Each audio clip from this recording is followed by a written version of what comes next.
Hi, this is Ogabang from BEd 2A and I will be reporting about the reflective learning theory. Reflective learning is a process of learning using conscious intentional reflection. It is a process of learning using conscious intentional reflection that describe how the student carefully consider their thoughts. Reflective learning is one that should be done in contemplative and pensive way.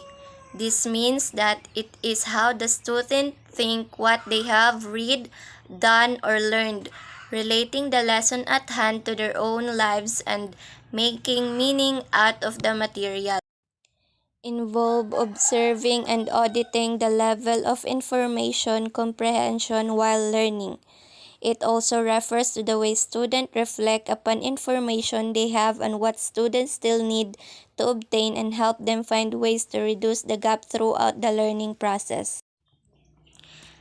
These involve observing and auditing the level of information while learning. The type of learning can be include recollection and critical analysis of the past experience.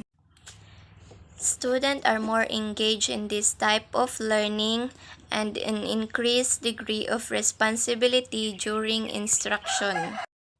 David Kolb's stages of reflective model.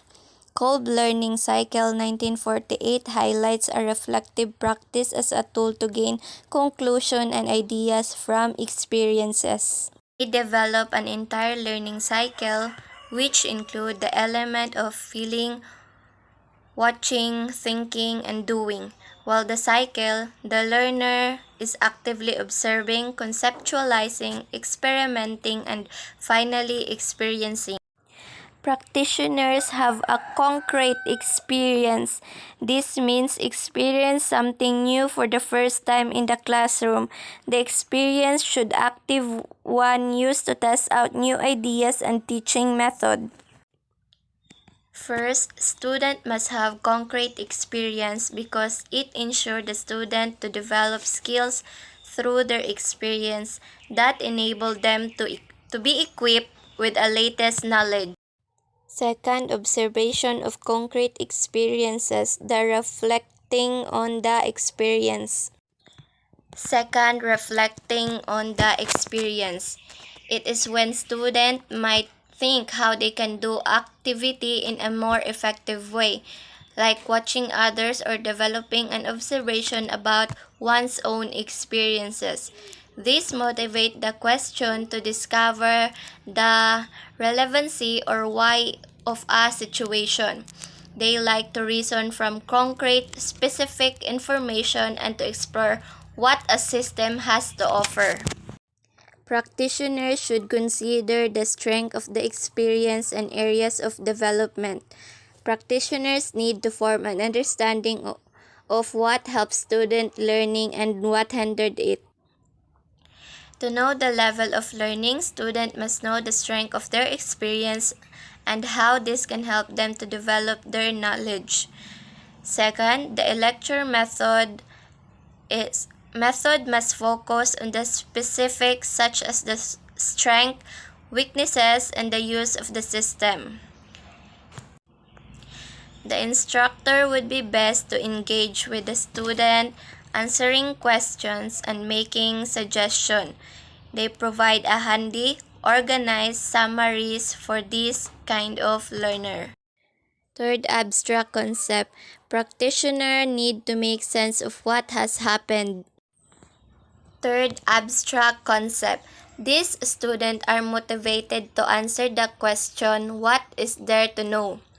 Practitioners modify or devise new approaches on what they have learned from the observation, like an accurate and organized delivery of information. Examples are their explanation of a subject in a lab and following a prepared tutorial in which answers should be provided. Active experimentation when the ideas from observation and conceptualization as they are implemented into future teaching. Fourth, abstract experimentation. Student motivated to answer question, what would be the result if I do this? They look for the significance in the learning experience and consider what they can do. The instruction should be interactive, not passive. When we say it should not be passive means it is where the learner receive no feedback. Means student receive information and internalize without further reflection, back or reviewing.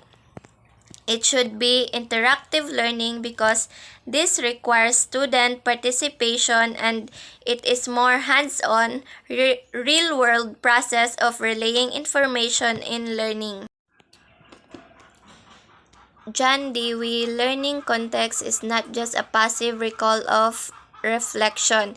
It is a deliberate active process as it involves the reasoning behind the outcome and considering how another outcome could have been achieved.